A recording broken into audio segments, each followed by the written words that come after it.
Merci Anne-Lise. On est 15 mois de temps passé, 15 mois après la proposition de paquet service de la Commission. On a regardé attentivement ce qu'il y avait dedans. Certaines propositions ont été votées avec des modifications substantielles. Je pense au paquet notification, au test de proportionnalité, mais dans ce paquet, les propositions que nous avons rejetées aujourd'hui, je dois vous dire, à mon sens, étaient vouées à l'échec d'emblée. Pourquoi? Parce qu'elles portent en elles-mêmes une vieille idée qui a été mise sur la table de ce Parlement à plusieurs reprises, qui a failli à l'époque complètement ruiner la tentative d'intégration sur les services à directive service. Ce principe, cette vieille idée, c'est le principe du pays d'origine.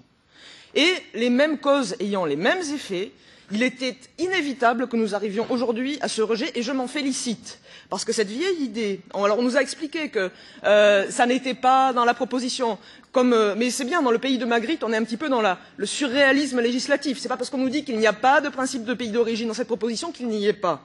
En effet, c'est bien l'autorité du pays d'origine qui délivrait la carte, et le pays de destination n'avait que très peu de moyens, avec une inversion de la charge de la preuve, d'essayer de s'opposer à cette délivrance. Et donc, évidemment, quoi qu'on ait pu nous en dire, le principe du pays d'origine était bien au cœur de cette proposition, et ce n'est pas parce qu'on accole le mot électronique à une vieille idée qu'elle devient neuve.